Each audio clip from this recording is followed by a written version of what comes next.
Hello and welcome to Geeks Unleashed. I'm Mark, and this is episode 226. So each week on the Geeks Unleashed podcast, we catch you up on our pop culture lives. We also discuss movie news, sometimes some trailer reactions, and a movie review. This week we are discussing Project Hail Mary. And before we get started, if you are watching live on YouTube, please like and subscribe and comment and join us if you are watching live or on the rewind. Please let us know what you did love about Project Hail Mary or what maybe you didn't like. Also, if you're on your favorite podcast platform, again, do the same. Comment, like, subscribe, all that stuff. And you're able to leave reviews like 5-star reviews on Apple Podcasts, Spotify, and Podchaser. Right, okay, bringing on this week's team is the same as it mostly is most weeks. Right, joining us from every week is Tom. You all right, man? How you doing, guys? Yeah, man. Yeah, good. And just bringing on Devon. All right, man. I know this is an episode that you have been most looking for. Yes. Looking forward to. Sorry. Yes, yeah, man. 100%. Okay, cool. So, right before we get started, everyone, have you all had a good week? Oh yeah. Yeah, man. Solid week. Fast paced. Good one. How did you do, Tom, a minute ago? Did you win or lose? Do you know what? It was a close battle, but yeah, we did lose in the end. Actually. Did lose. Yeah. What was the score? Mate, it always ends up like 12-10 or 12-11. You know, just we It lose must be track fun. most of the time. It must be fast paced doing five-a-side. Oh yeah, it's non-stop. I mean, sometimes it's we got people dropping out and it's four-a-side, and then it's even more running, more covering ground, and yeah. But no, it's fine. Good thing you're a healthy young man. Yeah, keeping me going. I don't think I could do five-a-side. I don't think I'll be able to keep up. First few sessions were deadly, but you get used to it. But what about you, man? Devon, how's your week? It's been pretty good. I was off today, so that was nice. Mostly That's just always working. nice. Yeah, always working, gaming, getting ready for Summer Game Fest is coming up pretty soon. So they do like their showcase of video games and stuff like that. Awesome. Either new games coming out and whatnot. So Mm-hmm. I'm gonna be ready for that. I'm probably working that weekend, so I'm gonna be staying off social media to not be spoiled by anything, so I can watch everything, take some notes, and talk about some stuff. So I always find like with social media, if I feel it's becoming a problem, I delete it from my phone. Oh yeah, I got rid of TikTok off my phone because it's just such a doom scroll. So I got rid of that completely off my phone because can't do it anymore. Okay, and I do the same. Instagram and TikTok, I'll delete it. Sometimes I just download it if I need it, and then I have to delete it again. But there we go. Right.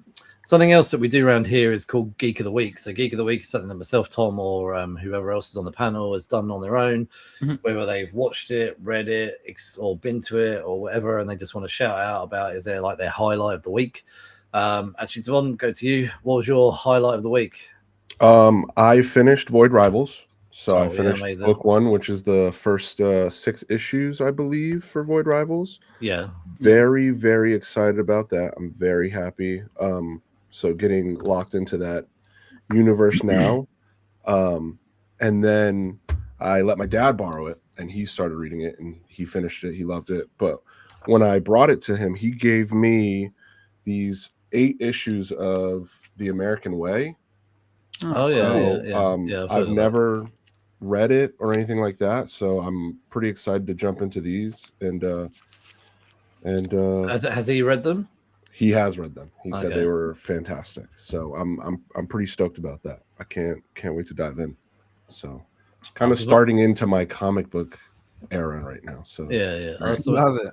Devon shared with me a little video of a load of comics that his dad had the other day. So cool. Yeah. My dad he had comic books in his mom's house. She kept them all, and like we're talking old, like 35 cents, 50 cents. Damn. Like Incredible Hulk, Spider-Man, Spider-Woman.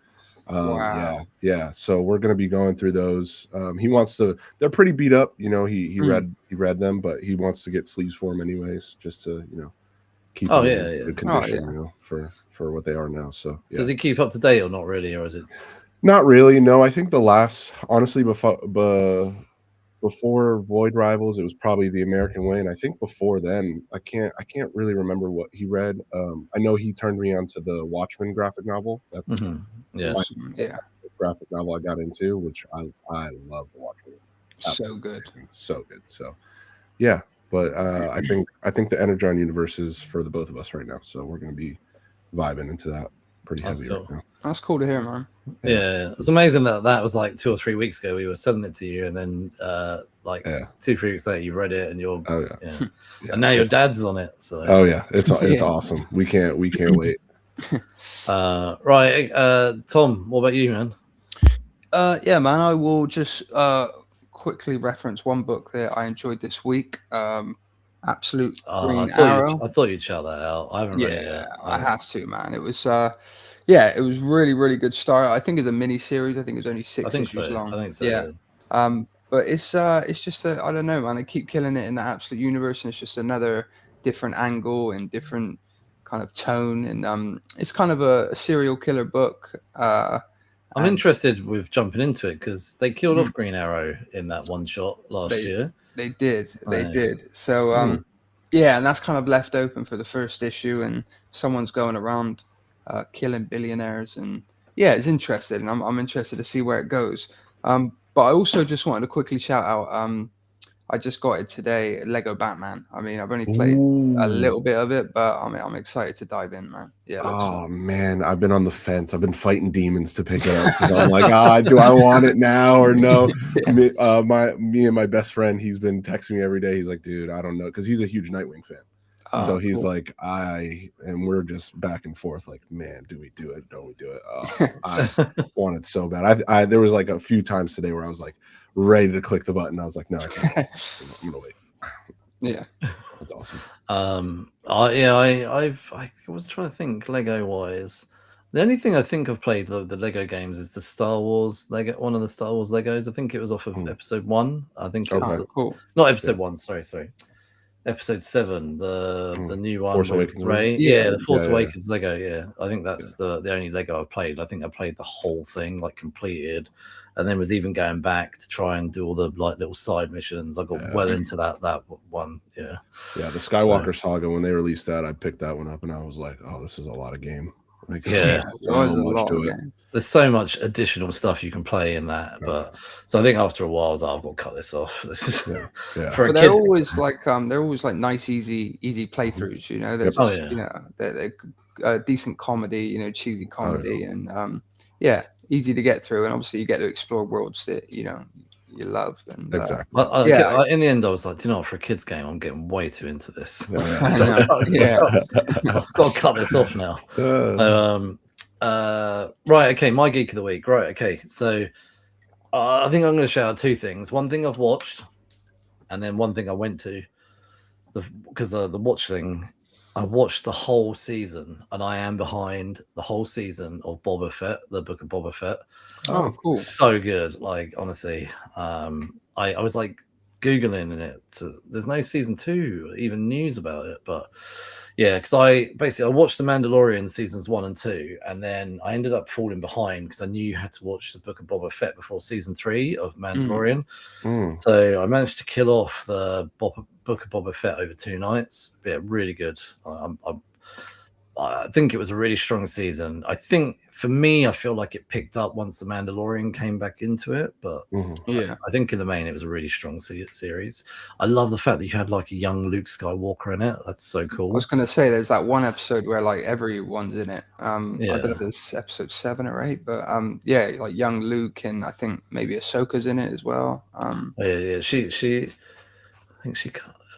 think she's in it twice or something. So so I can't remember now. But it's a busy week. But I thought it was a really good.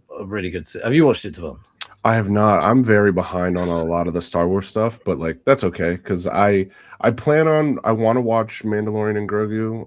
I might wait until it comes out to Disney Plus, to be honest. But that's why I've started catching up, because I was like, I want to go to the cinema, and I was like, I'm going to have to make myself do it now. I've had all year to do it, but I've left it until the day. It's always the way, innit? I was like earlier in the week, I was like, oh crap, it comes out on Friday.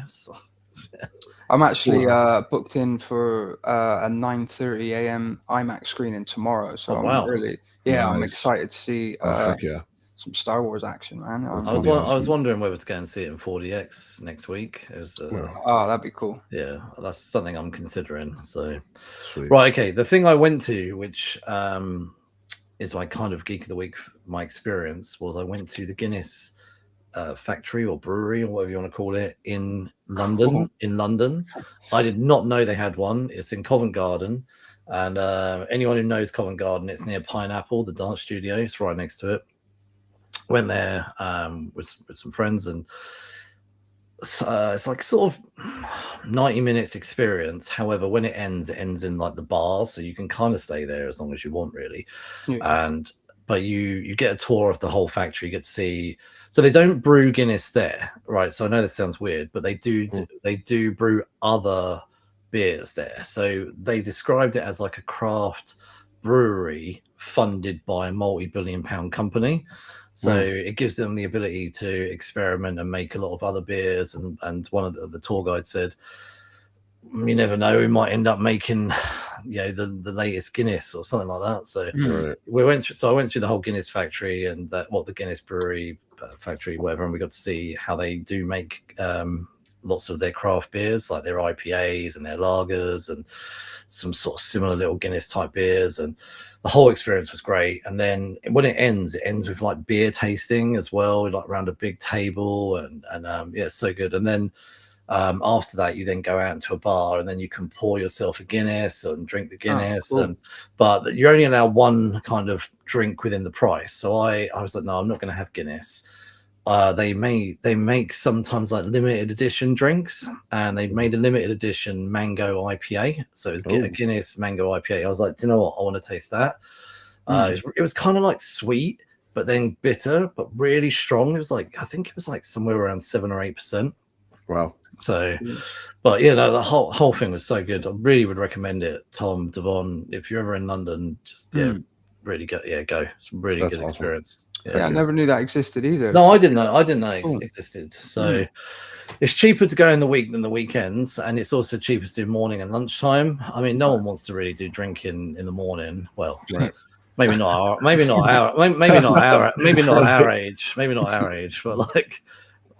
Actually, that's a point. Probably 15 years ago, I probably would have had no problem having a 9 a.m. beer, but now I couldn't do it. So, but honestly, it's such a good experience. I really would recommend it. So I've been to the Guinness factory in Dublin a couple of times, but it's ages ago, and that's obviously much bigger. But they don't brew any Guinness there. Which I can kind of get. So, but that was it.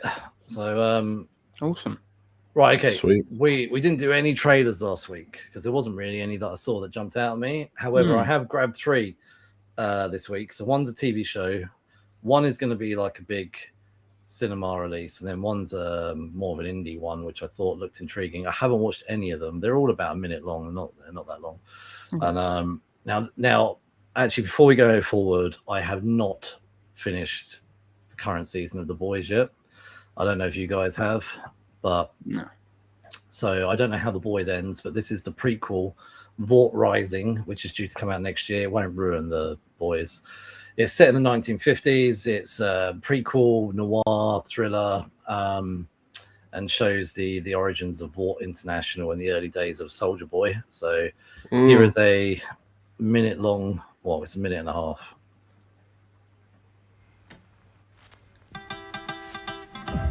If you're working on something, maybe I could help. I want to fight for the flag. I want to be a hero. All we hear church people say, we are in this holy way. God blessed us with these extraordinary heroes. There are strange things happening every day. Every day.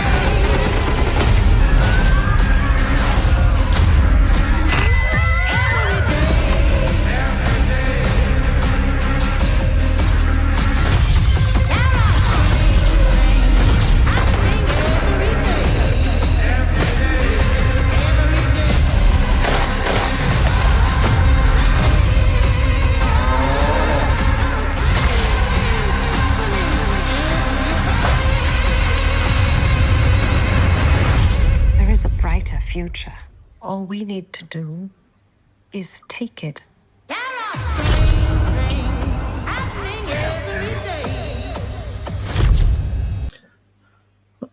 So if it's got Jensen Ackles in it, I'm very interested. I really got to watch The Boys, man. Like, I don't think I've gotten out of season 1. So like I've got so much to watch between that and Gen V.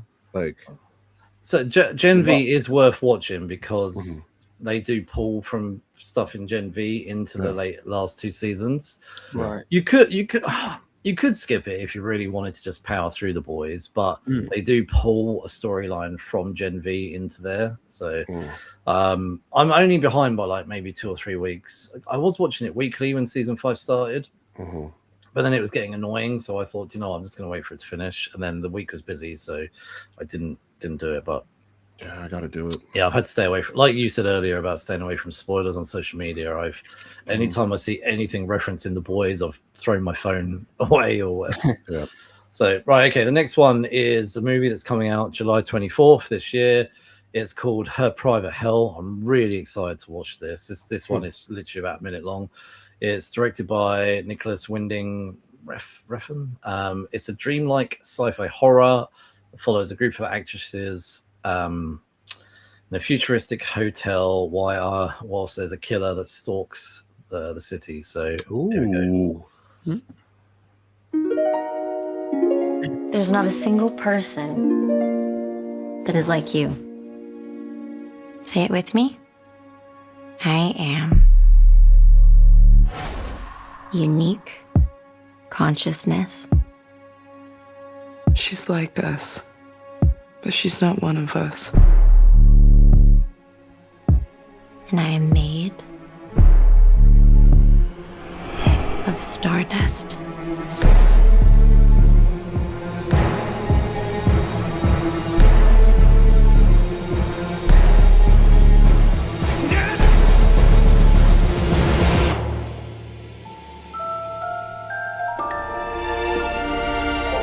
The moment you forget that is the moment you disappear.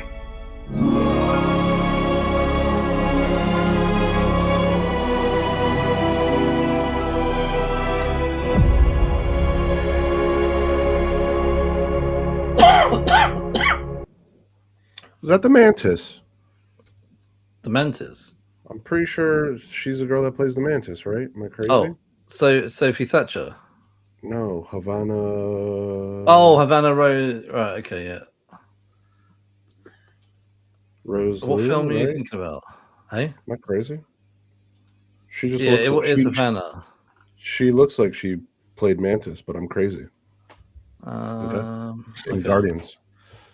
Oh, I'm no. I'm very wrong. Yeah, no, different actress. Yeah, different actress. So, okay. So the lady, so Sophie Thatcher is she was in that horror movie Heretic that came out recently. Well, 2 years ago. That was pretty cool. And she was in Maxine, and Companion, which came out last year. That was really good. That was. Yeah, so she seems to sort of be floating around the horror movie world. Yeah, I didn't know she was in Maxine. I've seen that a couple of times as well.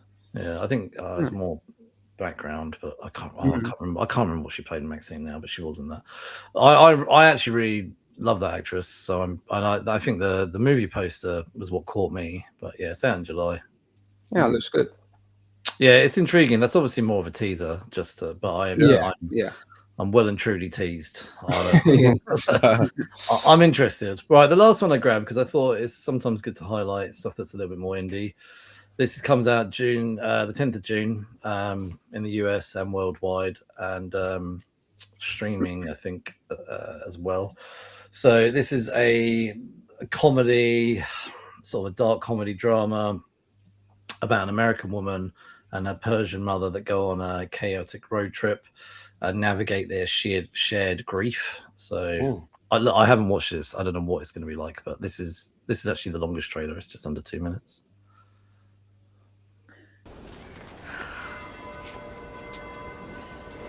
Smile. I have you here today for the honeymoon special couples massage. We're not a couple. I'm single. I'm her mother. Your first time here in the Azores? Yes.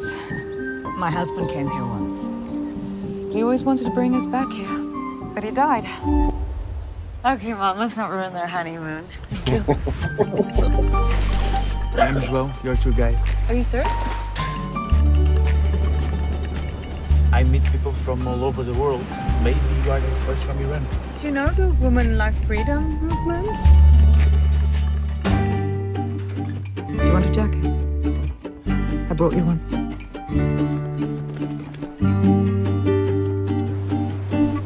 Can you teach me how to surf? We are mom. Or just me?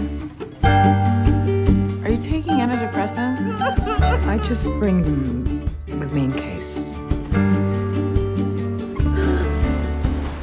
When a big wave hits you and you fall and the water beats you up, it takes time to go back in the water.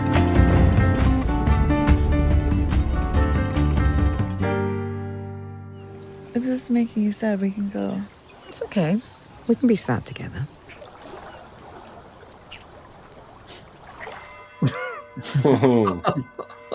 That's interesting. I'm gonna cut that off now. I like the look of that, you know. Yeah. I'm gonna watch that. I if they put that on the cinema, I'll go and watch it. I think that looks really like a nice film. Yeah. I know they've got grief, but it looks like they're handling it All right. humorously. Yeah, I've never although heard I'm sure there'll be like an emotional part of it. But Oh yeah. yeah, I like the look of that. Yeah. I thought it was good to get a little spread. So we've got some really bloody horror, not bloody horror, bloody action, you know, with Jensen Ackles.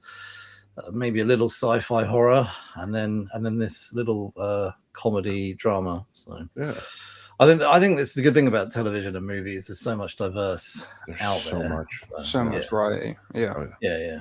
Okay, right. We are now on to our main event, which is what Devon's been waiting for. Yeah. Project Hail Mary. Yes. Let's go. Right, okay, so just a little bit of credits here. It's written by Drew Goddard, who based it off of the novel by Andy Weir. It's directed by Philip Lord and Christopher Miller. It's produced by Amy Pascal, Philip Lord, Christopher Miller. There's a bunch of other names there, including Ryan Gosling. It stars Ryan Gosling, Sandra Hüller, James Ortiz, Ken, I'm going to say Lung, Miliana. I don't know how to say that. You don't have to pronounce it. Yeah. you can just say AT&T girl because she was the AT&T girl in the commercial. Right, okay. So this was released the 20th of March this year. Has a running time of 2 hours and 17 minutes with a budget of $200 million US, and so far has made close to $700 million US and counting. So it's only just been released recently on digital to purchase. It hasn't been released on things like Blu-ray in my country yet. So I don't know about America. Has it been released? No. Okay. Which does bring me. Well, no, I'm not quite yet ready to tell it. Actually, no.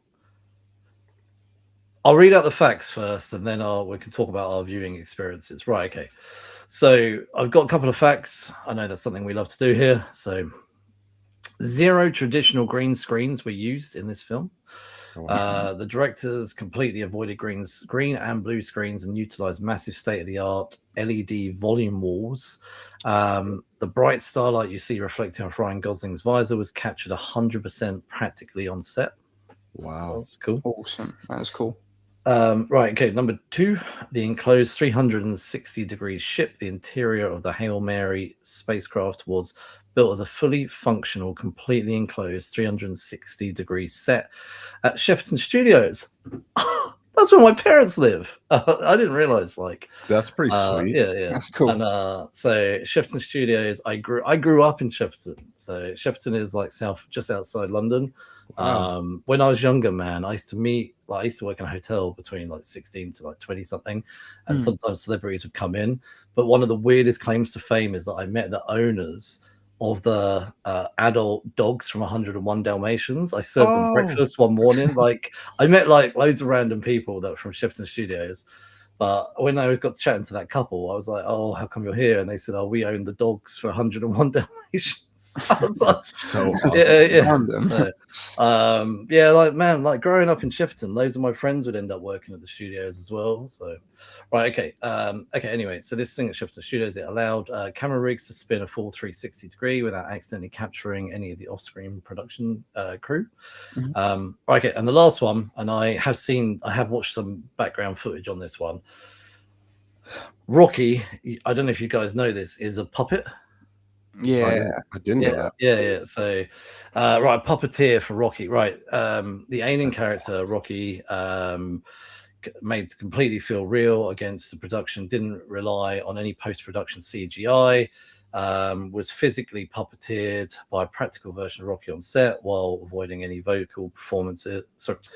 Of Rocky on set while providing the vocal performances for Ryan Gosling to react in real time. So James Ortiz, he physically did it. So that's incredible. That's really cool. Like old. So I watched a little bit of this, the making of it, and so there were people like below the stage controlling Rocky. Yeah, I think it was about four guys, maybe. Yeah, there was a couple of people. Yeah. So it felt very much like sort of kind of like the old Sesame Street and stuff like that, like how they were hiding behind. It was just the Muppets. It was like that kind of thing. So yeah. And I'm pretty sure I've heard Gosling say, how much that had an effect on those scenes. How different it is actually having Rocky in front of him opposed to being, a CGI character.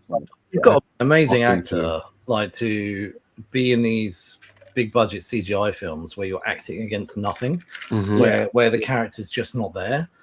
Or it's a man standing there like a golf ball on his head, and or something. So that must help the acting process so much more to have Rocky on set moving. Has to, yeah.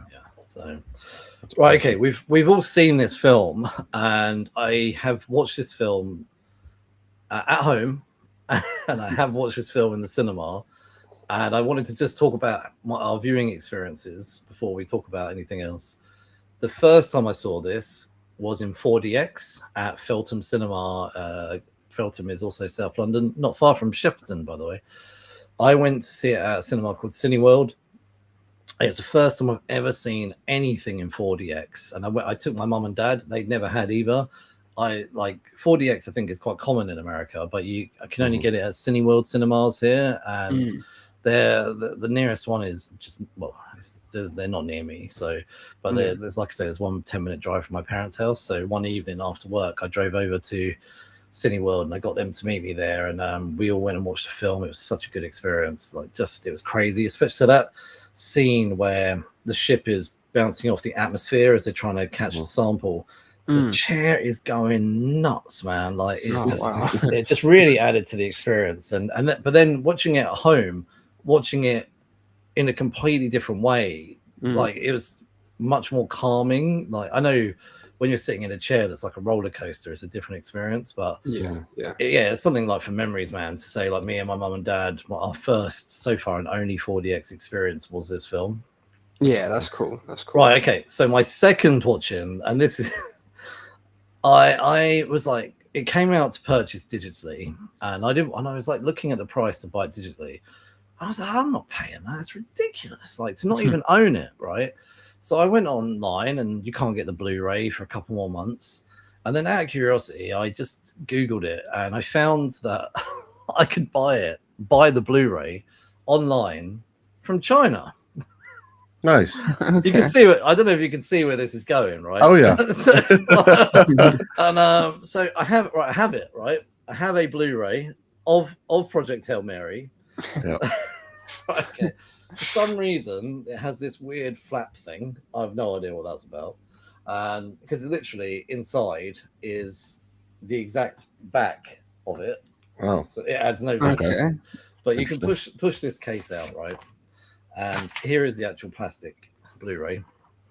And here is the disc, which has some Chinese writing on it here. Yeah. Now it is in English, the film. It is in English. Oh, okay.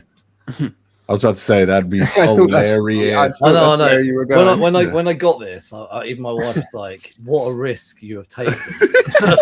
I said, I'm going to be so pissed off. if I put this in and it's not even in English. So right, so I put it in, and look, guys, right, just to get out a comparison, here's one I made earlier. Hold on. Right, God, that is so here is Suzumi. Right, here is the lens here, and then here is Project Hail Mary. Right, so that was setting alarm bells off for me. I was like, right, okay, this looks a bit weird. So I played it in my PlayStation, and then this here, you won't. I feel it, and the material is, you can feel it. It's different. It feels like printed on. So I put it on. I put it on it. Look, it does play, like, it does, and I watched the whole film, and it does feel genuinely like good quality. I'm not gonna lie there. But when you put the menu up, it does say English and then Chinese writing underneath each option to play the movie. But yeah, this is 100% a fake, right? You can tell even on here when you look closely that this piece of paper has just been printed in someone's like house or something. But I just said to my wife, my first experience. My first experience buying like a Chinese fake Blu-ray. Also, you can see the differences on the case, right? So here's Suzumi, has a little nice grey on the thing, and then the Blu-ray doesn't have anything here. So there's little differences I noticed, but I put it on and it was fine. There is some hard-coded Chinese for when Rocky speaks when they're on the planet at the end, which isn't it. So I can't tell what he's saying at the end.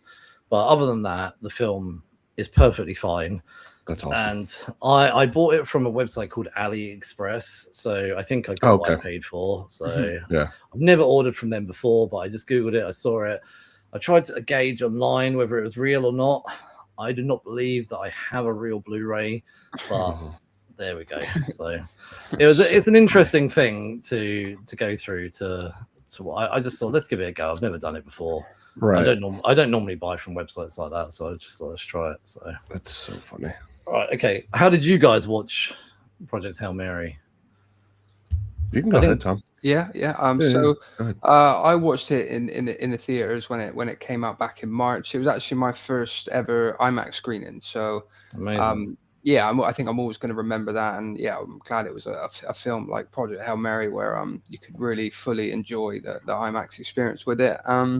I also watched it this week at home on digital, and I was curious to see, like, they say your first experience with a film is like, it's impactful. You hear about people who get the experiences to go to like festivals, and sometimes just because of the excitement of the festival and everyone's buzzing to see these movies, that sometimes it kind of, I don't know, it alters your experience with the movie, improves it, and then you kind of get home, watch the movie again, and maybe it's not as impactful because of said experience. But no, I really enjoyed Project Hail Mary on the rewatch as well. It's I mean, we'll go into it, but yeah. What about you, Devon? So I saw it. I think it was maybe a couple days after it had come out, just at a regular cinema. I read the book. I wanted to read the book before I watched the trailer, so I was like, I didn't watch the trailer at all or anything like that. Read the whole book, watched the trailer. Was not happy about the trailer, but that's because of things that they reveal in the trailer, But watching the movie the first time was great. Took my girlfriend to see it, and then we went to see it again in IMAX, and the IMAX experience was definitely, more, a little bit more robust and everything. Like the quality, it was just phenomenal. And we're huge Project Hail Mary fans. She's a huge Rocky fan. Like How can you not love Rocky? Yeah. Like, I think for a week straight, she was just, anytime she would say something, she would say question afterwards. And I was like, okay, we might, statement, question. I was like, and I don't know, we have a lot of fun. I have not bought it digitally because we really want to. Like, that's like, and I think if we buy it digitally, she'll probably watch it. I actually want to get rid of this and get a proper Blu-ray. Like, when this actually gets released, I think this is going to go in the trash, and I'm going to get a proper one.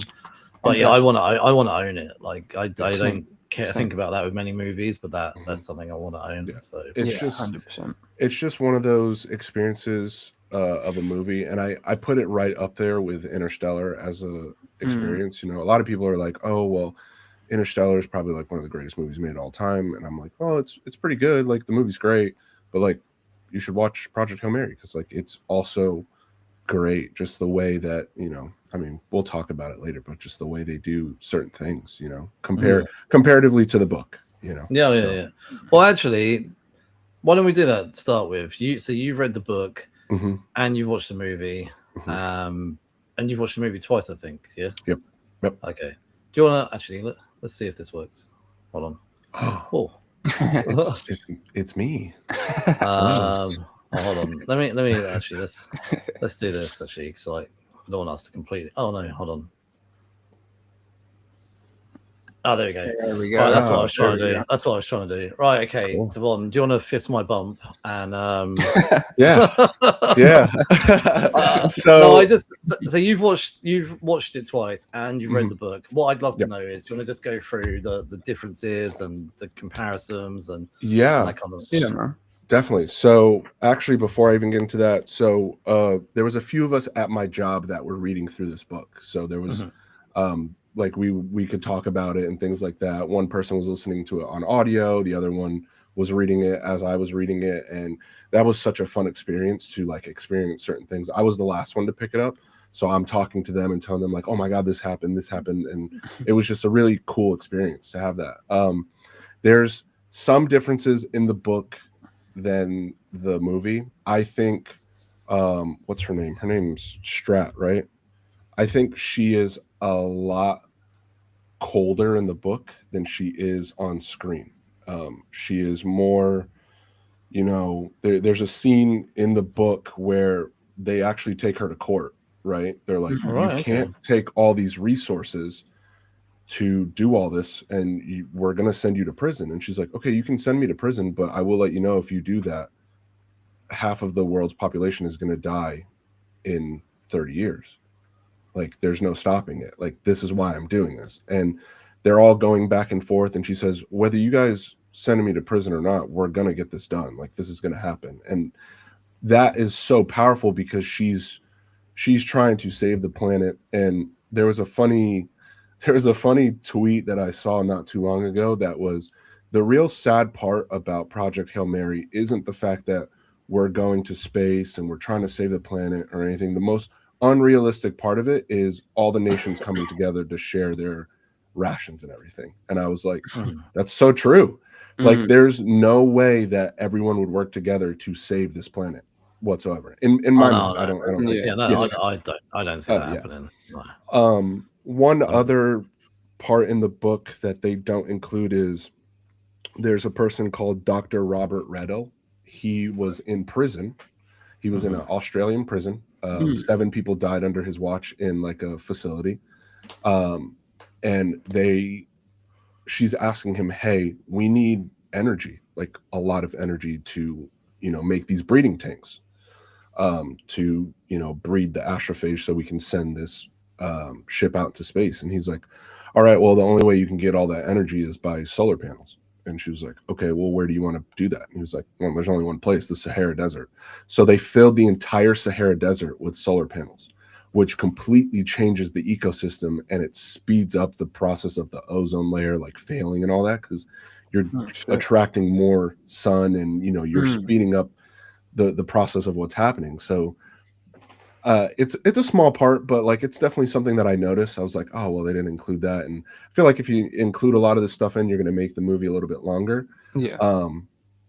But I think it was so cool to know that that's how they were going to do it. They're putting solar panels in the Sahara Desert, and they're changing the whole ecosystem because you're taking so much away from the animals that live in that desert and make that ecosystem thrive. And then the other one that's a really small one and doesn't really, I don't think it matters too much. They show a little bit of it in the movie. The 2 astronauts that die in the explosion. Dr. Ryan Grace actually has a discussion with them about their relationship. They're trying to be in a relationship to, they're going to space, right? They're going to die, right? This is something that they want to do together, be in this relationship and all that. And he talks about it with Strat, and that's when she's like, well, you know, people have to find their own vices and stuff. And I don't remember them doing karaoke in the book. I can't remember that. I think that was just added. I will say the song that they choose for that, Harry Styles song, is just the perfect fit for what they're all going through. And I love that was such an addition to it. And then the ending is a little bit different in the book than the movie. Ryland Grace is a little bit older at the end of the book. I think he's like, I want to say he's, because there's time dilation, right? I mean, if he goes back, he'll be like 71 years old, I think. But I think he was like in his late 50s or mid 50s in the end of the book, rather than him still being like 30 or so, however old he was in the movie. But that's all time dilation, you know. I mean, his body could physically be that, right? Instead of you know, like the looks of it, I guess. And obviously Arid has like a crazy time difference, right? So but yeah, I mean, all in all, I think they stayed true to the book. A lot of the flashbacks, you know, I love the way that they do that. You know, Ryland Grace thinks he's a hero. He's very heroic in doing all this. He, you know, he's set on dying in space and all that, but come to find out, you know, he didn't even want to go. Like that's, I think that's so powerful for him not even wanting to go, but then coming to that realization by, I mean, his best friend's an alien, right? And Strat says that you have no immediate family on Earth, right? You've got no family here. Like you have to, like, I'm doing this for your own good, and not even just for his own good, but for the good of the planet. So yeah, I absolutely love this book. It's definitely a number one for me. I recommend everyone read the book. They definitely get into more sciencey in the book, and I think you can I heard that difference. Definitely better with words than on screen. But once you get used to that, it just makes the ride so worthwhile. You know, I mean, I think I laugh every time when he wakes up and he's like, he like looks at the machine and he says exactly what it is, and he's like, why do I know that? Like, how do I know that? It's just I think the way they piece it together, him getting these little memory chunks, it just adds so much to the story, and I think they just do it in such a great way that I definitely put this movie up there, like I said earlier, with Interstellar. Like, it's just so good, and like the way they write it, the way they direct it, the visuals of it, just like when they're in the Petrova line and he's doing the flip and Rocky's like, what are you doing? And he's like, I'm having a moment. And it's like his eyes can't see the red, right? We're visualizing it, right? We can see that, but he can't, right? To him, it's just space, right? It's just space. They're not seeing that. We're seeing it through that specific that lens, and it just adds to the magic of the movie. I think everyone needs to watch it. Read the book if you can. If you can't, listen to the audiobook. I heard the audiobook is fantastic. I heard. Do you think the differences between the character of Eva Strat in the book versus the film was to make her a little bit more likable for viewers, considering such a small cast? Yeah, I think so. I definitely think so, and that's okay. I mean, you can tell how off-putting she is in the movie, right? Like, when he talks. Yeah, you're touching lava, and she's like, no, I'm not. This isn't lava. Like when he tosses the ball to her, like he says to her about does it bother you about asking people to go and die? She's like, no. You can. She has a mission. She has a mission that she has to get done. She's going to see it through. You kind of see her open up at the end of the movie a little bit, right? You know, when she's that part was not included in the book. I find it. Go on. No, I wanted to know, how is the book written? Is it written in third person or in first person? It is written in first person. Okay, so it's completely from Ryland's point of view then. Yep. So everything that we see about those prisoners that die and all the things she does in the court case, then I assume Ryland is either present or hears about it. He is present in a lot of those meetings. He is there. Right. Okay. He's essentially her right-hand man, and that's what makes it so impactful in the movie and in the book when she's like, I have to send you. Mhm. Like, you're the only one that has been present in every single meeting. You've seen everything. You have to go. And it's amazing how he was present for everything, but he never had training, right? Like, he Yeah. watched everything. And I find it so amazing that he's like, he pieces everything together on how he has to do it, especially in the movie. Like, how do I put this suit on? Okay, let me grab this book, and he's doing it. But he knows all the math, he knows all the equations, he does all that because he was a teacher, right? So like, he is focused on learning all this. That of course he was the next best option. They couldn't take someone to train them in 2 days to do all this. Like, he had to go. And the fact that I think the stakes are the fact that he's up there by himself, the 2 other astronauts passed, and no one will know about it until he sends the logs back. I find that the scariest thing, because I'm sure at some point they would probably upload all this, right? And which makes me so excited because Andy Weir has said that he wants to write another book about this, but from the perspective of Strat and them on Earth. Right. Okay. So going through this experience while he's up in space. And I think it would be good, but I think it would definitely be, you're going to have some characters in there that add a little comedy to it. Cause I feel like, it's going to be a dark book, right? Yeah. I mean, people are going to be freaking out, and you can see in the beginning of the movie, like, the kids' perceptions. Well, my parents say this is what's going on. You know, this is a ploy by the government or something like that to, make us think, oh, in 30 years, we'll all be dead. And it's like, he's talking them off a ledge. Like, listen, like, it could be that dire, but like, we have the best scientists working on it. Turns out he becomes one of those best scientists, Oh man, yeah. Yeah. Which is so incredible. I love it. It's so good. Now, I find it interesting that you mentioned it, the karaoke scene's not in the book. Is that right? Yeah, I don't remember that being in the book.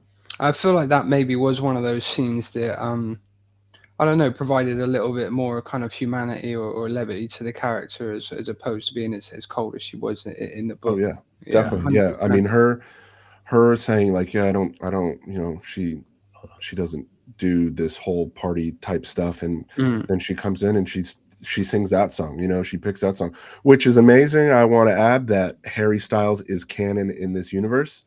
So he is around. I don't know what year it takes place in. I don't remember, but it's canon. So like, that means it's, and it's funny too, because like my girlfriend didn't, she didn't read the book. She just watched the movie, and she's like, is any of this possible? I said, well, no, there's no alien life form that we know of right now that could, survive on the sun. Like that's just, and I've done a lot of research too. Like, could this actually happen? And a lot of people say no, it couldn't happen. But I mean, you never know, right? It's space, right? Anything. I mean, we know more about space than we do our own oceans, which is crazy to think of because we've lived on this planet for however long. But like, we know barely anything about space or the ocean. Exactly. Which is next to nothing. We don't know anything, and that's the scariest part, right? Because like, if something like this happened, like I said before, we're toast. 30 years, just live out your life. I just can't believe them building a ship and sending someone out there and just, well, why can't we do that now? Like, right. I know that they do use that alien life form to power their spaceship to get there. I get it. But if we've got the technology and the drive and the investment, why can't we build one of those ships just to go to Mars? Yeah, okay, it would take 18 months to get there, but why? Oh, I don't know, man. I just don't see us being ready to do that. Yeah, and that's what they did with the Artemis launch, right? They sent it out there to, look at the moon, and because I think at some point that's what they want to do. They want to colonize all this stuff, like, which is crazy because I'm like, now I have to read this Artemis book written by Andy Weir, and I'm like, okay, it's about a moon colony. The ship that just launched was called the Artemis. I'm like, connecting the dots, and I'm like, okay, this is, it's pretty wild. But I even read all of Artemis or most of it. I can't remember if I finished it or not, but it was so crazy, the economy and the smuggling and how the main character of Artemis how all she's known is the moon. It's just it's a great story. I can't remember if I finished it or not, but I even read most of it. But it was a really good book. Yeah, I urge everyone to watch this movie. I really do. I think it's absolutely amazing. The visuals are stunning. The comedy in it is just so great. Right. Yeah, I think Ryan Gosling's comedy timing is really great in this one. It's absolutely, and this is like one of those. It's one of the few movies that I've watched of Ryan Gosling's, right, of his career. There's a lot of movies I haven't seen that he's been in, but like watching this, seeing Barbie, like I'm like, okay, I might need to watch more Ryan Gosling movies because he's such. Yeah, I have seen The Notebook. It was incredible. But he's like such a great actor, and I would almost go to say he's an underrated actor. I don't think he's overrated at all, and I don't know if anyone has ever said that, but like he is. I think he is so underrated in what he brings to the scope, especially to this character, Ryland Grace. Because in the book, I mean, he's a comedic person. He's got that dry humor. I mean, even in the movie when he was like when he's trying to distract himself from talking to Strat, he's like, Kyle, stop running. He's like, I'm not. Like the kid's like, I'm not running. So like it's just so. Just the things that he does in the movie, I think he's just such a great actor, and they did such a good job with it. Especially when they were like trying to find the voice for Rocky. Like, that whole scene was absolutely amazing. When they get to like French and they both look at each other and they're like, no, absolutely. It's just it was really good. I absolutely. Have you guys seen Drive? I have not seen Drive. Yeah, Drive is awesome. Really great film. Yeah, Mega Slice's Drive is his favorite Ryan Gosling movie. I want to say La La Land is one of mine. Have you guys seen La La Land? No, I haven't seen that. Do you know, guys, watch La La Land. Like, it is a musical. He does sing, he does dance, but man, that is a good film. It's like about love story, but finding the right person at the wrong time. That's probably the best way to say it. Yeah, I've seen Drive as well. Drive is a really good movie. But yeah, Ryan Gosling. I read something about Ryan Gosling the other day. He was going to be the lead actor in a film called Lovely Bones. Oh, okay. And he decided in his mind that the character he was playing should be overweight.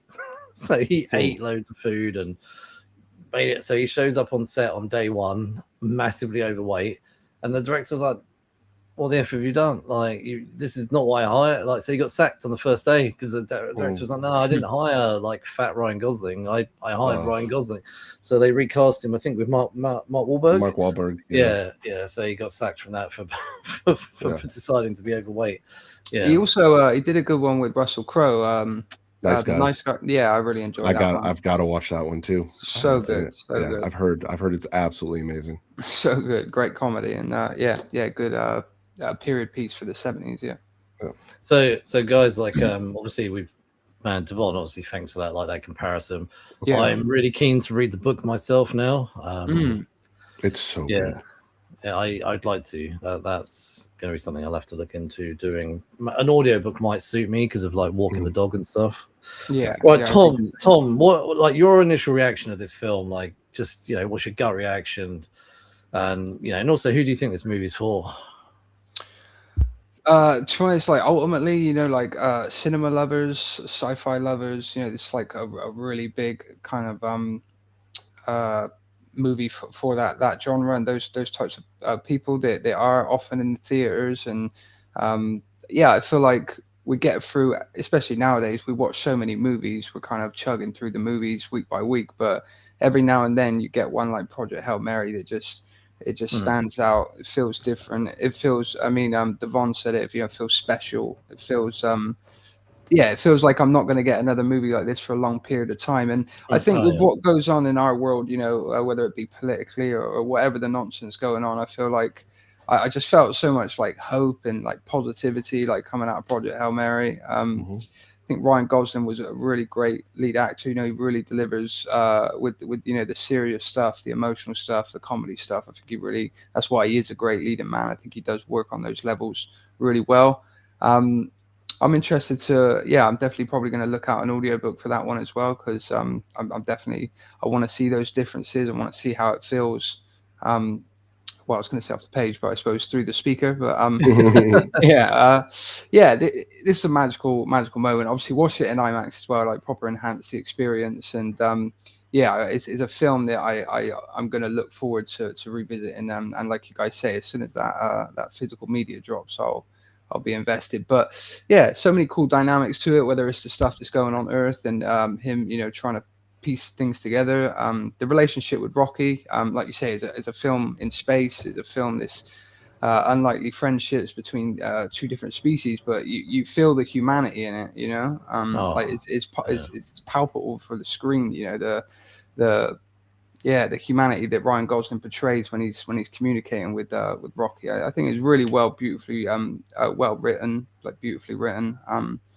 Because I suppose with books, I mean, you're obviously writing a script based off of the book, so I don't know who really gets most writing credit in that scenario, but the writing's beautiful, the story's beautiful, and it just felt like really nice to get such a big film that just felt so like kind of warm, and everything's so gritty, and obviously I'm always watching horror, so it was just a nice refresh to get something nice and sweet. But I loved it, and I can't wait to watch it again. Oh yeah, amazing, yeah, awesome. Right, hold on. Yeah. So I love that karaoke scene too, Omega. Like, I'm not a Harry Styles fan, so I didn't know it was him, but it was a really good scene. I love the fact that Strat went from kind of being like the boss lady on the top deck to just being one of them, and kind of throwing her heart out there with everybody else. Showing a bit of vulnerability. Vulnerability. And do you know, I didn't look it up, but I think that was her that sung. Mm-hmm. It sounded like her. He chose the song as well, I believe. Yep. Oh, okay. Mm-hmm. She really can sing. Oh yeah. Yep. That wouldn't be the case if I got up there. No, same. Everyone's covering their ears. Everyone's like, actually, is there more room on the ship? You know, when me and my wife first started dating, we went to someone's wedding, and she's standing next to me. And did I tell you this? I think it was I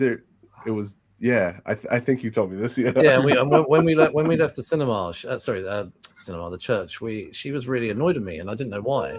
And we hadn't even been dating that long, like 3 months or something. And she's like, and I was like, "What's wrong with you?" She's like, "Oh, you know what you did." And I was like, "What do you mean, you know what you did?" And she's like, "You know what you did." And I went, "Look, I don't know what you're talking about." Like, and then she's like, "You were just taking the piss the whole time you were in there." I went, "Oh, what do you mean? I was taking the piss?" She went, "The way you were singing." I went, "That's my voice."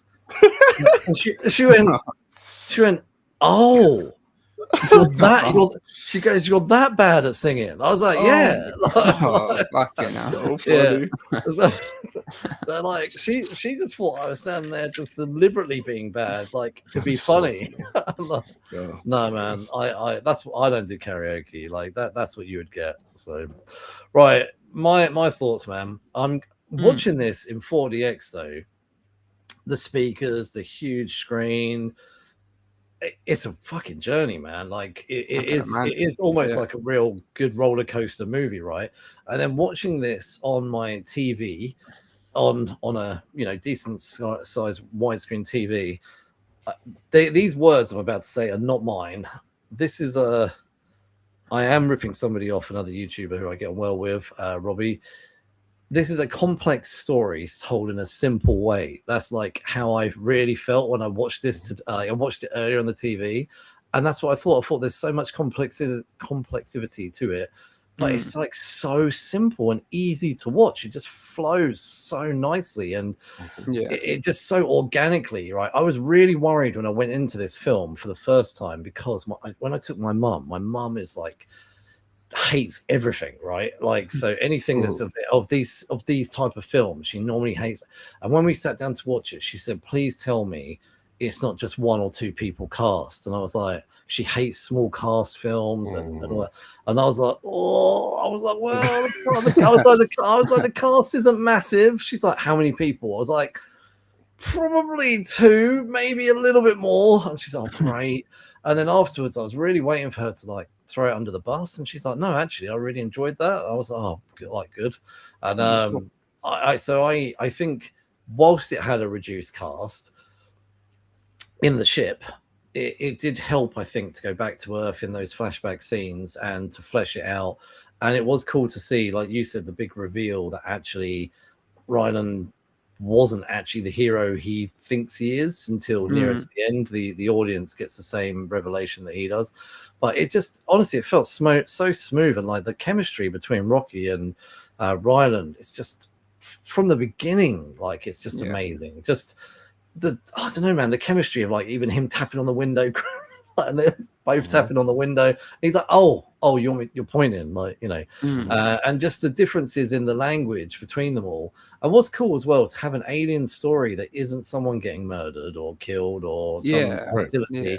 It's actually first contact with an alien species that turns into this like bromance, so to speak, and just they're both trying to save their planets. They're both trying to save their planets. And like, I'm just going to move into like one of my sort of standout moments here for this whole film was nearer to the end, after we've had this bromance where everything's happened, they've done everything they need to do, they've got the ability to save their planets, and they go their own separate ways. And then very quickly, Ryan Gosling's character Ryan realizes there's something wrong on his ship, and if it's wrong on his ship, it will be wrong on Rocky's ship. And he makes a decision that he can save himself and go home, or he can still save his Earth if he sends out the 4 Beatles rockets, which I thought was a nice touch, by the way, and get rid of those, save his Earth, but then go save Rocky and save an entire other species by going to save Rocky. And I thought, what a standout moment in humanity. Like, how many people, if they were to be honest, would put somebody else like that first, knowing that they could potentially never go home?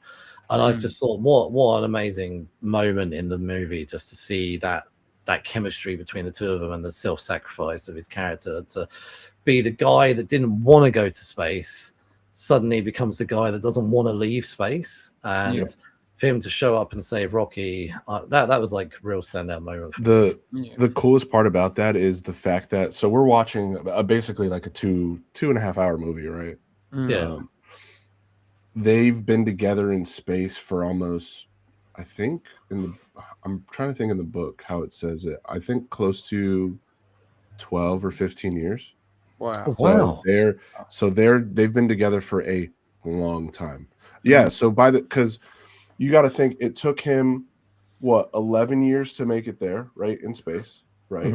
So then they're there for maybe close to 12 years. The Beatles, it'll take them almost like 10, 11 years to get back. So at that point, I mean, Earth is like, when she's on the boat, like she's on a ship and everything's melting, right? So they've been together for a very long time. That is the closest thing to family that he has at that point. So like you said, I mean, it is a bromance, but I think it's a lot more than that, right? Well, I guess in the comparison for the film and the book is like the book that is his family. I didn't realize it was 12 years in the book. So in the film, it feels very much like maybe a month or two. Right. Yeah. And I mean, I'm pretty sure they say I don't think they say how long it's been since they've been together, but he does tell him it's going to be a long trip for me back home. Rocky does. It's 6 years for him back to go back home. Well, no, he said it would take 6 years longer if he shares some of his fuel. So it must be more than that. Oh, probably more than that. Yeah. Yeah. Yeah. So it's that whole time dilation thing is crazy. But like you said, I mean, the coolest thing I think between them is before they even have the laptop, right? The interaction. They're doing basically like charades, right? They're drawing stuff, and when he sends him he gives him the gift, and he's like, oh, it's 2 rings of 8. That's oxygen. He's like, what?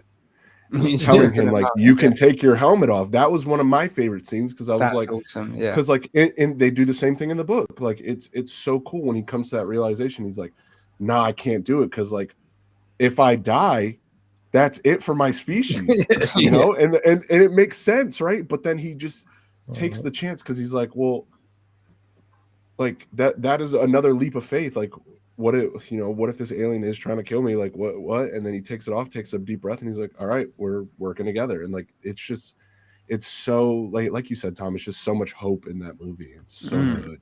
So good. I like the exchange of Earth clock versus Iridian clock. I thought that was cool. Oh yeah. Yeah, like you said, it's just even before the communication comes here. There's these really clever moments that display how they're kind of getting things across to each other. Awesome. Yep. Do you know, really clever. I want to talk about the acting of Ryan Gosling. Like even before Rocky, I was loving his getting out of the coma state, and even like his bumbling around the ship, right? And when he goes to sit in the ship, he's like, pilot. He's like, no, I'm not the pilot. And instantly gets out of the chair. And you've got to admire actors like this that can control and shine on their own on the screen. Like there's a good sort of 15 minutes or so of just him. There's no one else, and it's brilliant. So he carried it. Yeah. I also agree with Omega Slice. The bromance with Carl is just so wonderful. I meant to say that. I meant to say that earlier. Yeah, no, I loved Carl as well. The interaction with them when Carl was at the till, like, oh, do you want to, was it a coupon? He's like, nah, we're the government. Which government? He's like, all of them. But like, and it goes to show because they're working together, right? And he's like, Carl, are you sitting down? He's like, no, I'm a grown man. I'm standing. He's like, we just made a baby. And he's like, I'm sitting down now, right? Like, and then to go where they're forcing him to go, right? They tackle him. They're in Russia or whatnot, and they tackle him and they're giving him the shot. And Carl's standing there, and he's like, Carl, don't let them do this. And he goes, you know who you are. Like, that is so powerful to have someone that you've met and you've been with for however long. I mean, for them to build this, I can't remember how long it took, but I imagine a couple of years, right? Yeah, to do all this, like, surely for him to already know, like, you can do this, like, you know who you are, you can do this, like, that's so powerful. And like, he'll probably never see Carl again, right? I mean, you never know if he'll go back to Earth, right? So. Like, my mom was like, he's definitely going back to Earth. I was like, oh, I don't know. And I don't know. Like, it's weird to hear your parents talk like this. My mom's like, men have needs, she goes. And I was like, I mean, she's not wrong, right? When you think about it that way. I do like, I do. There is one other part that I think they kind of left out of the book in the movie. So when the accident happens, right, and Rocky gets out of his cage and he's carrying Grace over there, which my girlfriend was in absolute tears. She was sitting next to me just sobbing, and I was like, it's gonna be okay. It's a movie. And she's like, you need to tell me, does he die right now? I said, I can't tell you that. Like, you got to watch the movie. And she's just tears coming down. In the book, I'm pretty sure when Rylan wakes up out of the coma, Rocky's laying there and he's got all like the burnt kind of like black splotches on him. He's taking it off of him, so he can theoretically breathe. But that, I think in the book they explain that Rocky, when he comes back, he explains that's the equivalent to ripping a scab off of like of a wound. So like it's healing. It's a healing process, for him. And Rylan, I mean, he burns his hands pretty badly when he's trying to do it because Rockies, they live in ammonia. Like, that's how they survive. They live in an ammonia atmosphere. That's why when he opens up the first thing, he's like, the alarm starts going off. He goes, what is that, ammonia? And, he picks it up very quickly. He's a scientist. Like, everything just hits so perfectly in the movie. They crush it. Another thing I wanted to mention that I don't know if we have touched upon, there is a specific scene where Rocky's ship first shows up and Rylan Grace, he's trying to drive away from it and it keeps following him. And I really like that scene, but also just the look of Rocky's ship and so well designed. And I don't know how it's described in the book, but did it I don't know, did it meet expectations? Or? I'm pretty sure it's described the same way. In the book, and that same where he's like flying and it's following him, it happens in the book too. That's like awesome. it happens. Yeah, it's so cool. It's so like the one for one stuff that happens in the book. Like when I talked about at the beginning, like all the stuff that they left out, like you could go without that stuff. Like you don't really need any of that stuff at all. I think everything that they put in, the stakes that they set in, is like perfect. So like I really do think, from book to movie, probably one of the best ones. besides the other one that he did, which is The Martian. You know, I mean, I haven't read The Martian. I have the book and I want to read it, but I imagine if we got this, it's got to be basically the same. I don't want to take credit for this one because I did hear someone else say this, but I did agree that Project Hail Mary definitely has that. Whilst it's definitely like it's got its own spirit and its own kind of vibe to it, you can definitely feel the inspiration of maybe like films like Gravity or Interstellar or The Martian as well. You know? Oh yeah. It definitely wears some of its references on its sleeves, but yeah, I appreciate it for sure. Yeah, I like, so I really like Interstellar. I really like Project Hail Mary. I've never seen Gravity. The thing I like about The Martian is it's not a, hey, we need to save Earth. It's a, hey, we left a man behind on a planet who we need to go back and get him. And, you know, in any other scenario, they'd be like, well, he's gone. And they're like, no, we have to go back and get him. It's not like saving a whole planet. You're saving one person who, you know, at first the crew didn't even know that he was alive, but like, I gotta watch that movie again because it's so good. I've actually never seen that. You've never seen The Martian? You gotta watch The Martian. Watch it. I won't say anything more. Times. I think I watched it 2 or 3 times. Such a good film. It's such a great film, and you know, it's very similar to this film in terms of how the story is split. Like one man kind of on his own, but also we have other scenes that are with other people. It's very similar style to this movie. It's a great cast too. I mean, Jessica Chastain, Sebastian Stan, Chiwetel Ejiofor, Childish Gambino's in there. I'm trying to think who else. What's his name? Jeff Daniels, right? Jeff Daniels. I'm pretty sure. I think he's the head of NASA. I'm pretty sure in that movie. Yeah, it's what's his face? Oh my god, I'm gonna mess it up. Sean Bean. Yeah. I was gonna say Boromir because everyone knows him as Boromir. Do you haven't seen Gravity? I've seen Gravity twice, right? And this experience was amazing. I saw it on the TV like when it first came out, but a year or so ago they did a re-release. I think it was the 10th year anniversary at the cinema, and I went and watched it. Wow, what a difference watching it on the big screen, right? In the big screen, I could feel the stress of that film. The big screen massively changed that film for me. It felt so stressful watching Gravity. Like I was so much more invested in her and her survival watching it on the big screen. I don't even think there was that many people went to see it. It was just like a one night 10th anniversary thing. But if they ever do another re-release, man, like that big screen for Gravity was so good. And I think the environment for movies makes everything, right? I mean, there's countless movies that I never saw in theaters that I saw at home, and everyone telling me like, "Oh, you should have seen it in the theater." Like it's so different, like completely different. That's how I felt about A Quiet Place, the first one.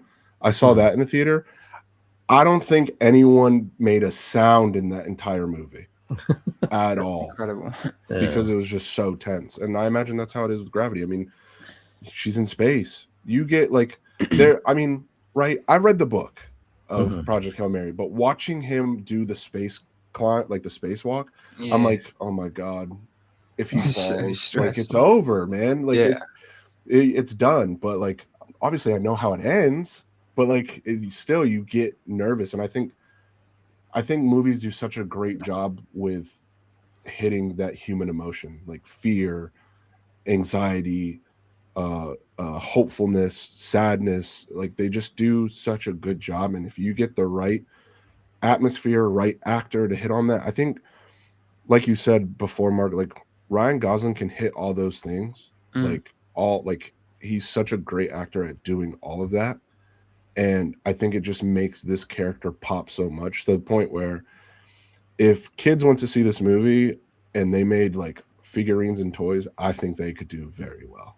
I think this film really, if you were to take it with a different director, could be a much darker, kind of less hopeful movie, more like end of the world. And that, some people could have twisted it and gone that direction, like end of the world, apocalyptic. But they took a more heartfelt and hopeful vision.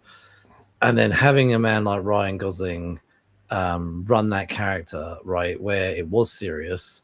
However, hold on a second. So I was like, gonna have to catch it in Screen X format, extended to the side. I don't know what that is. Is that like across the wall or something? I'm imagining like so. It folds back, doesn't it? And Yeah. Yeah. I'm imagining like a Cosm type thing, or like, you know how they do like the Sphere in Las Vegas, kind of like that. Oh, okay. Yeah, that sounds amazing. Yeah, that sounds awesome. Yeah, where was that? Where's that, Omega? Where did you watch it in Screen X? That's amazing. So but what I loved about the script was how Ryan Gosling carried the script, right? Just his varied vocal tones and lines that he delivered, right? So I loved just obviously the moments between him and Rocky, but it was like little lines like where the fist my bum thing I was joking about earlier, and Rocky's like same thing. He's like, no, it really isn't. But just like the tone of his voice that comes out, it's just he's just so good at it. And but then we enter into the serious moments, and he also plays those really well. And I'm having a moment, but also the darkness when he does have that moment where I said the realization of going to say Rocky. Yeah, look, big props to Ryan Gosling here, man. If I don't know when Oscar season is. Is it next year? Is it early next year? I think so. He should get something for this, definitely. Yeah. I agree. Yeah. I think okay.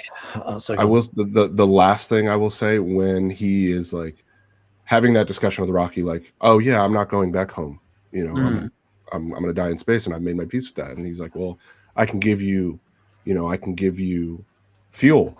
And Ryan Gosling's just standing there, and he's staring out into space, and it's just such a beautiful shot. And then when he comes back and he's crying, and it's that hopefulness again. And Rocky's like, he's like, like, I thought you made peace with that. And he was like, I was just lying. Like, I was just lying. And like, it's so cool to see, like, so this is the human that is representing all of humankind to this alien, right? And furthermore, towards the end, he's a teacher, and he's teaching the Iridians, like the little children. Like that is just so full circleness of it. So full circle, and it's so 100%. Amazing. And I'm so happy with the way it ended. I don't want anything else. Like I don't want to know if he made it back home. I don't want to know. I want to know that he's on Arid, he's teaching them, and that's it. If a sequel book is written from the Earth point of view, would you be interested in it? Or yeah. Okay. I just to know what happens. How is it written? Because it's definitely going to be a little bit different than this. It'll be much darker, right? I think that's where you get the darker story. Yeah, I mean, nations backstabbing other nations and things like that, and I don't know. It'd definitely be interesting. Yeah, that is interesting. Yeah. Okay, so I think we know where we're all going to go. We're going to start to wrap it up. Ratings and any final thoughts if you want to add them. But look, man, Devon, I think I know what you're going to give it. What's your rating out of 5? 5, baby. We're going to 5. We're going to 5. And then we're going to 5. It was a wonderful movie. Yeah, it was great. Yeah, absolutely. Yeah. Oh, hold on there. We just found out. Select AMC theaters have it. Closest one was LA in Burbank. Cool. That scene when he's having his moment in the apostrophe. Amazing. I don't think we have those cinemas here in the UK. I haven't seen one. No. I think like the one that he said in LA, and then I know there's a couple in Vegas, I think too. Yeah, I know there's some in Vegas as well. Yeah. I've seen this really cool one advertised for The Matrix, where you can the Cosm. Yeah. I want to go and do that. That looks so good. It looks amazing. Yeah. But yeah, this movie's a 5 out of 5 for me. Absolutely. Okay. Tom. Echoing Devon, it's a 5 out of 5, man. It's a special movie. I can't wait to go again on it. Yeah. Love it. I honestly, man, I couldn't recommend this enough. My wife hasn't seen it yet. I was saying to her, she'd watch it. I rewatched it. I watched it when I got this a couple of days ago because I was curious about whether this was going to be in Chinese. But I rewatched it again this evening, and I said to her, "Do you want to watch it?" It's like, no. She's like, "I'm too tired. I want to be invested to watch it." So, I couldn't recommend this enough, man. 5 out of 5 for this. At the moment, I've made a little list on Letterboxd, and I've ranked so far this year's movies, and this currently is just sitting at number 1. This is an amazing movie. Would really recommend it. Right, okay. So next week, We are reviewing a classic from 1995. That is Clueless. Cannot wait to talk about that, man. That was a big film for me back then. I was in senior school. This is a big movie, right? So we are on all of the social medias, Instagram, Facebook, etc. Please come say hello. We'd love to hear from you. You can also, if you are listening on a rewind on podcast platforms, again, please remember to give us 5-star reviews on YouTube and Podbean and Apple Podcasts and Spotify and everywhere. But guys, thanks for joining. It's been amazing to chat about this movie. This has been one we've been wanting to chat about for a while now. So it's amazing. Yeah, I love this film. It was good. 100%. 100%. Absolutely. Yeah. Okay, cool. We're gonna dip out there, everyone. But thanks for watching, Omega. Cheers for chipping in. That's been amazing. Yes. Amaze. Cheers, guys. Cheers. Have a good one.